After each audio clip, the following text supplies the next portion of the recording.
Hello बच्चों, तो कैसे हैं आप सब। उम्मीद है कि बहुत अच्छे होंगे।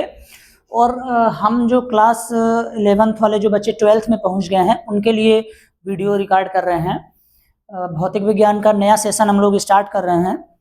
अभी तक हम लोगों ने कल के टॉपिक में पढ़ लिया था आवेश क्या होता है, किसे कहते हैं, वैद्युत आवेश के बारे में विस्तार से पढ़ लिए हैं। तो अगर जो बच्चे नहीं देखे हैं वो वाला कल वाला वीडियो, तो आप जाके हमारे यूट्यूब चैनल फिजिक्स एक्सप्लोर पे आप सर्च करके देख सकते हैं। हालांकि हम यहाँ पे प्लेलिस्ट बना देंगे चैप्टर वाइज, तो उस पर आप लोग वॉच कर सकते हैं और बढ़िया से आप तैयारी कर सकते हैं नोट्स बना के। ठीक है, तो हमारा जो चैप्टर है क्लास 12th का चल रहा है वैद्युत आवेश तथा क्षेत्र के बारे में। तो इसी के बारे में अगले टॉपिक के आवेश के जस्ट बाद हम लोग वैद्युत आवेश के बाद हम लोग पढ़ेंगे कि क्वांटीकरण क्या होता है। आवेश का क्वांटीकरण, क्वांटीकरण का मतलब होता है कि कोई भी आवेश एक पूर्ण रूप में हो, पूर्ण संख्या में हो। ठीक है, ना कि वो पॉइंट में हो, मतलब दशमलव में ना हो, और ना ही भिन्न के रूप में हो, केवल किस में हो, पॉइंट में। जैसे कि अगर मान लीजिए हम कह सकते हैं जो सोडियम है, मान लो एक सिंपल सा उदाहरण देते हैं। सोडियम, सोडियम धातु में जो इलेक्ट्रॉन होते हैं वो 11 होते हैं, 11 इलेक्ट्रॉन। तो ये 11 जो संख्या ये पूर्णांक है। ठीक है, पूर्णांक है ना। अगर इसी को हम कहें कि नहीं, सोडियम में 1.1 इलेक्ट्रॉन हैं, तो ये संभव है क्या? कभी नहीं, संभव ही नहीं है। पूर्ण गुणज में होगा, जो भी होगा पूर्णांक में होगा।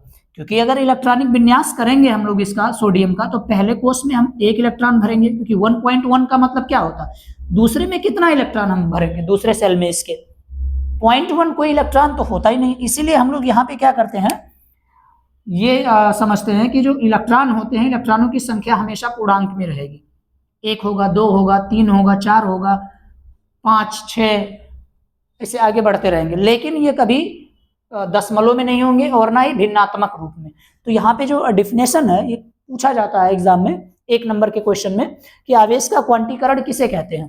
तो हम लोग इसका डिफिनेशन लिख सकते हैं, आवेश को अनिश्चित रूप से विभाजित नहीं किया जा सकता। ठीक है, किसी आवेशित कण पर आवेश, यहाँ पे लिखा हमने plus minus 1 electron, plus minus 2 electron, या प्लस माइनस 3 इलेक्ट्रॉन, या आगे ऐसे प्लस माइनस 4, प्लस माइनस 5 हो सकता है। ठीक है, परंतु भिन्न के रूप में कभी नहीं हो सकता। अगर भिन्न के रूप में रहेगा तो वो मान लो कि दशमलव के रूप में, संभव ही नहीं है जो। इसी घटना को हम लोग कहते हैं आवेश का क्वांटीकरण। ठीक है, इसके आगे का जो टॉपिक है बेटा, ये तो समझ में आ गया होगा, आवेश का क्वांटीकरण। इसके जस्ट बाद हमारा जो टॉपिक है कूलाम का नियम है। कूलाम एक वैज्ञानिक थे, उन्होंने अपना नियम दिया था। क्या दिया था नियम, तो आइए उसको देखते हैं। हेडिंग लिखेंगे और उसका जो डिफिनेशन है, थोड़ा सा उसको, कॉन्सेप्ट को उनके समझते हैं। ठीक है, और डेरिवेशन है उसको भी कंप्लीट करेंगे। कूलाम का नियम देखते हैं आगे बेटा।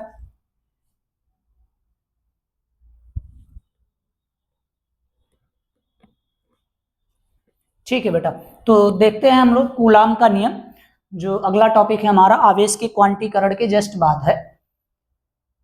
यहाँ पे हेडिंग डालेंगे, क्या था कूलाम का नियम। बेटा एक वैज्ञानिक थे जिनका नाम था कूलाम। इन्होंने क्या कहा था कि किन्हीं 2 स्थिर बिंदु आवेश हो, मतलब 2 बिंदु पर एक एक आवेश रखे हों, तो अगर उनके बीच हम आकर्षण बल या प्रतिकर्षण बल, जिसको हम लोग एक शब्द में कहेंगे वैद्युत बल, उसका मान निकालें तो क्या होगा।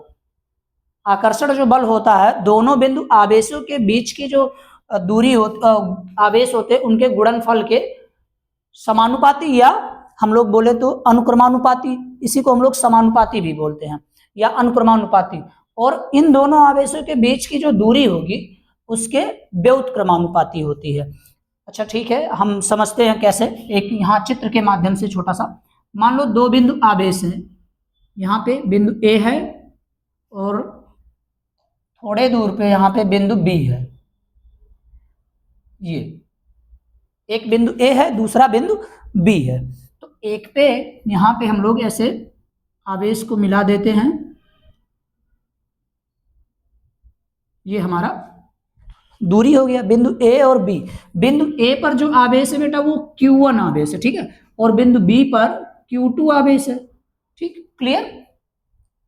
कूलाम ने कहा था इन दोनों आवेशों का, जो Q1 और Q2 हैं, इनका जो गुणनफल होगा वो प्रतिकर्षण बल या आकर्षण बल के समानुपाती यानी अनुक्रमानुपाती होगा।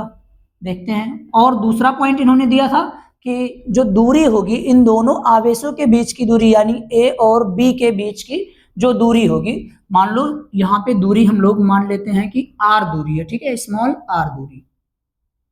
दोनों आवेशों के बीच की कितनी दूरी है? Small r। पहले तो हम लोगों ने दो आवेश लिया, कुछ दूरी पर रखा जिसको हम लोगों ने माना कि स्मॉल r दूरी पर। पहले का आवेश Q1 माना और दूसरे का Q2। अब यहाँ पे हम नियम यानी जो डिफिनेशन दिए थे, सिद्धांत दिए थे कूलाम ने, उसको अप्लाई करेंगे। तो अप्लाई करते हैं। क्या था? देखेंगे कूलाम का नियम। इस नियम के अनुसार किन्हीं दो स्थिर बिंदु आवेशों के बीच लगने वाला वैद्युत बल, जिसको हम लोग प्रतिकर्षण या आकर्षण बोलेंगे, उन आवेशों के परिमाणों के गुणनफल के, मतलब इन दोनों आवेशों का गुणनफल जो होगा उसके अनुक्रमानुपाती होगा, और इन दोनों आवेशों के बीच की जो दूरी होगी, बीच की दूरी के वर्ग के, मतलब दूरी का वर्ग करेंगे। यहाँ पे r है तो r गुणे r बोले तो r स्क्वायर वर्ग हो जाएगा। वर्ग के व्युत्क्रमानुपाती होता। अगर यहाँ पे इक्वेशन के रूप में लिखें तो आकर्षण बल यानी प्रतिकर्षण बल या जिसको हम लोग वैद्युत बल बोलेंगे उसको F से डिनोट करेंगे। ये किसके अनुक्रमानुपाती होगा? पहला सिद्धांत, दोनों आवेशों के गुणनफल के, ठीक है। तो दोनों आवेशों का गुणनफल बोले तो Q1 गुणे Q2। क्लियर? दूसरा सिद्धांत इन्होंने बताया कि जो वैद्युत बल होगा यानी आकर्षण या प्रतिकर्षण, वो व्युत्क्रमानुपाती होगा किसके? दोनों आवेशों के बीच की दूरी के वर्ग के। तो व्युत्क्रमानुपाती के लिए उल्टा साइन हम लोग उल्टा लिखते हैं 1/r, लेकिन दूरी का वर्ग बोला है तो दूरी का वर्ग बोले तो r स्क्वायर कर देंगे। ये दो सिद्धांत इन्होंने दिया था, दो कॉन्सेप्ट कूलाम ने दिया था, इसी को एक साथ हम लोग लिखते हैं, ठीक है। इक्वेशन बना के ये पहला समीकरण दूसरा समीकरण ऐसे लिखते हैं। तो अगर यहाँ पे हम लोग डेरिवेशन स्टार्ट करें, छोटा सा डेरिवेशन है, यहाँ तक लिखने के बाद ये चित्र पहले बना लेना समझने के लिए, ठीक है। दो बिंदु आवेश हैं, दोनों पर, एक पर Q आवेश और एक पर Q2 आवेश, और यहाँ पे दोनों आवेशों के बीच की दूरी r है। अप्लाई करेंगे हमारे कूलाम का जो नियम है, तो ये यहाँ पे संबंध निकल के आएगा दोनों, ठीक है। दो इक्वेशन बनेंगे यहाँ पे, ठीक। यहाँ पे इक्वेशन नंबर फर्स्ट ये हमारा हो जाएगा और ये हो जाएगा सेकंड। अगर दोनों समीकरण को एक साथ लिखेंगे तब क्या आएगा? पहले तो लिख लेंगे जो थोड़ा सा लिखने वाला है, माना कि, जैसे जैसे चित्र बनाए वही, माना कि कितने बिंदु आवेश Q1 और Q2 आवेश एक दूसरे से, माना कि Q1 तथा Q2 आवेश एक दूसरे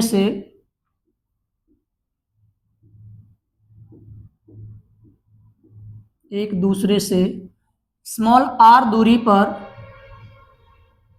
स्मॉल r दूरी पर स्थित है, ठीक है, या रखे हैं, कुछ भी लिखो, स्थित हैं। तब क्या करेंगे हम लोग? इनके बीच लगने वाला जो वैद्युत बल होगा, तब इनके बीच बोले तो इन आवेशों के बीच, ठीक है, इनके बीच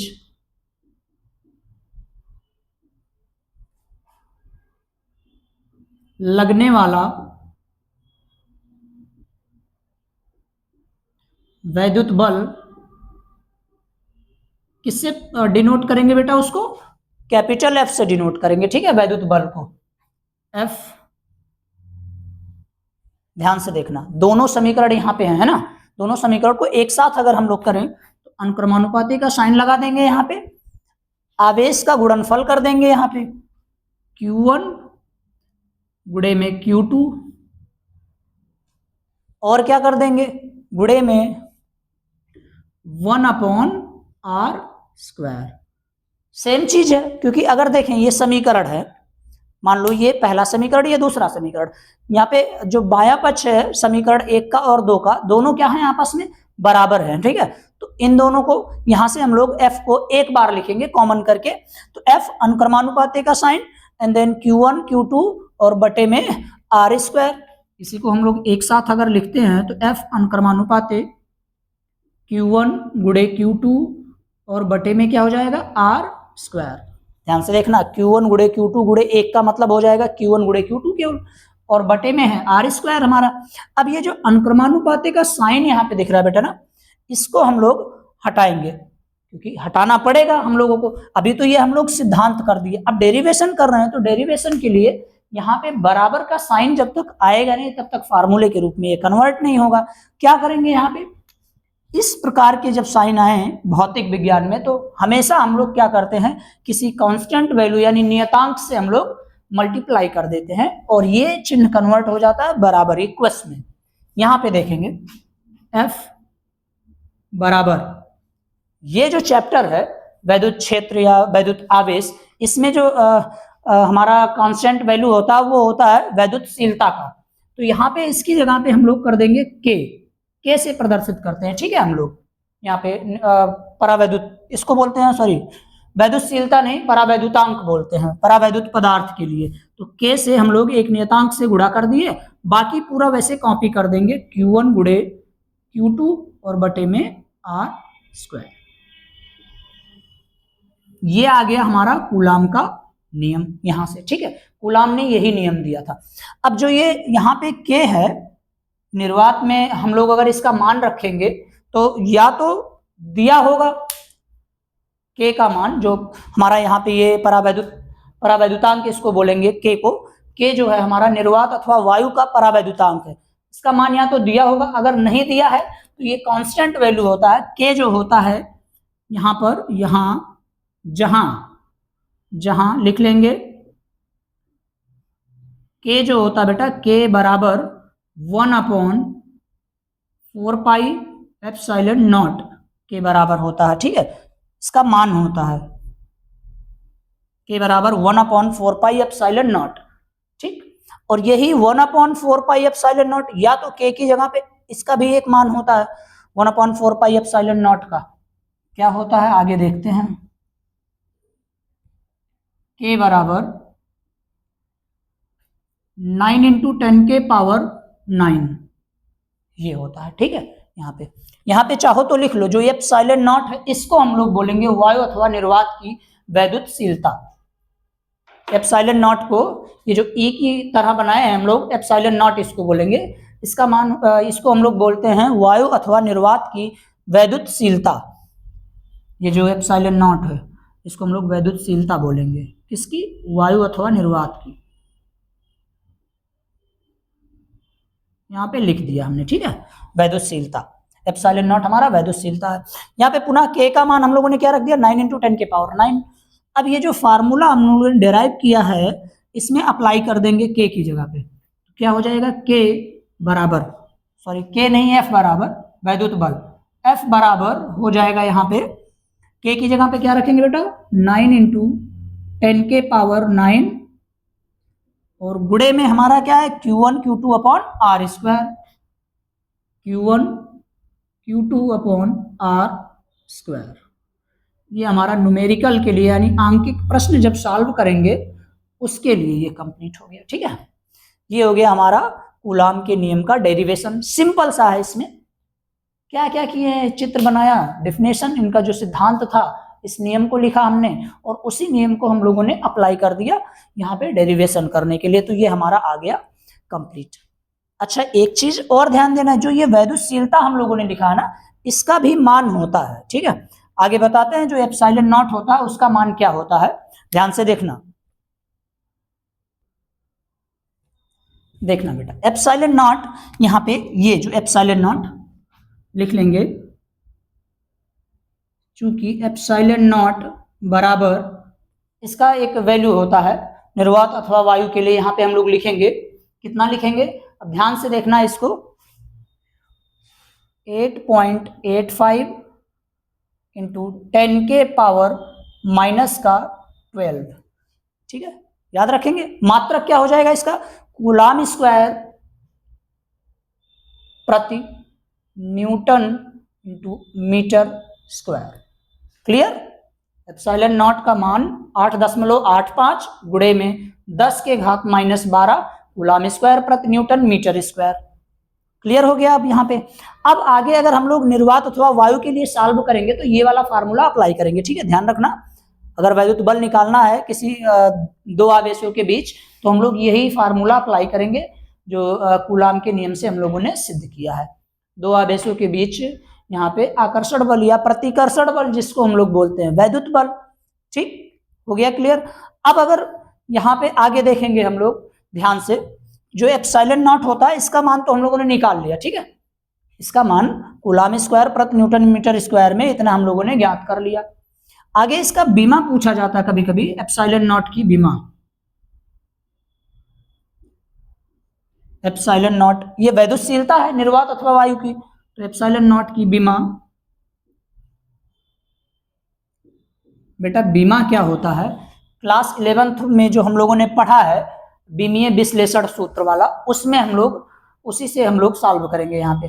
अब चूंकि यहाँ पे मात्रक से सॉल्व करते हैं तो कूलाम किसका मात्रक है, ध्यान से सुनना, कूलाम किसका मात्रक है, आवेश का। तो आवेश का हम लोगों ने कल बीमा पढ़ा था, 80 आया था, यहाँ पे स्क्वायर है ना, यहाँ पे 80, तो 80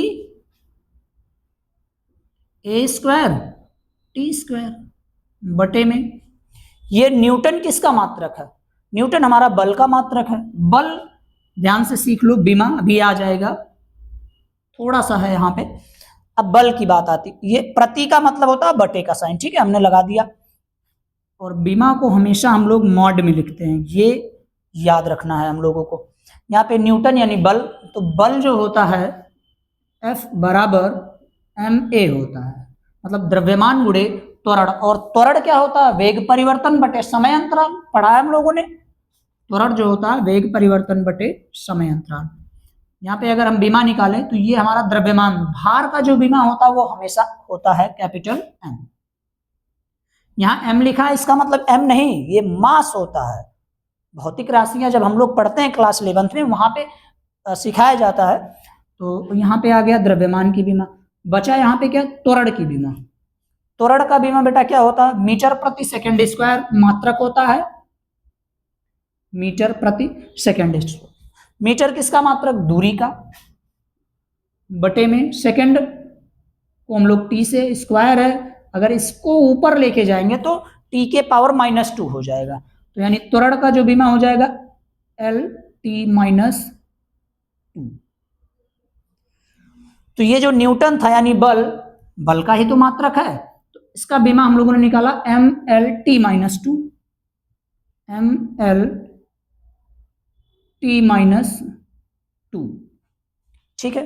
और फिर दिया मीटर स्क्वायर, कहां पे, ये देखो मीटर स्क्वायर, मीटर मतलब दूरी, दूरी की बीमा हमेशा होती है L, और स्क्वायर है तो स्क्वायर लगा देंगे, क्लियर।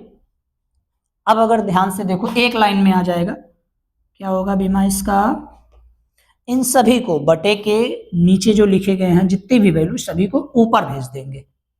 ध्यान से देखना, जो पहले है उसको लिख देंगे a स्क्वायर टी स्क्वायर, ठीक है, बाकी इनको भेजते हैं तो m -1, यहाँ पे l है और l स्क्वायर है तो l के पावर 3 हो जाएगा, तो m -1 और l के पावर -3, और इसको भेजेंगे यहाँ पे माइनस है तो ऊपर जाएगा प्लस में हो जाएगा t के पावर 2, प्लस का 2 है ना, ये हो जाएगा यहाँ पे। तो अब सीक्वेंस में लिखते हैं इसको बीमा को, सबसे पहले a लिखेंगे, m लिखेंगे, तो m के पावर -1, फिर उसके बाद यहाँ पे देखो t और t 2 बार है, t और t 2 बार है, ठीक है, तो t के पावर 2 t के पावर 2 कितना हो जाता है, t के पावर 4। उससे पहले हम लोग l को लिख लेंगे, l के पावर -3, t के पावर 4 और a के पावर 2, ये हमारा हो जाएगा ये जो वैद्युतशीलता यानी एप्सिलॉन नॉट है उसकी बीमा, m -1 l -3 t के पावर 4 और a के पावर 2। क्लियर बेटा, ये हमारा हो गया बीमा। और उम्मीद है कि आप सबको समझ में आया होगा कूलाम का नियम और आवेश का क्वांटीकरण। बेटा बहुत स्लो पढ़ा रहे हैं, बहुत आराम से एक एक टॉपिक को कवर करके, और आप सबको जरूर से ये समझ में आया होगा। अगर वीडियो आपको सबको अच्छा लगा हो तो लाइक करना और चैनल को सब्सक्राइब जरूर करना, और अपने उन दोस्तों को भेजना जो क्लास 11 से 12th में आ गए हों, उनको बताना कि क्लास 12th का जो कोचिंग है फ्री वाला यूट्यूब पे वो चालू हो गया है। क्योंकि बेटा इसमें हम सब पूरे चैप्टर के एक एक डेरिवेशन को और एक एक हेडिंग और जो इम्पोर्टेंट न्यूमेरिकल हैं सबको कवर करेंगे। ठीक है बेटा, जय हिंद, वंदे मातरम।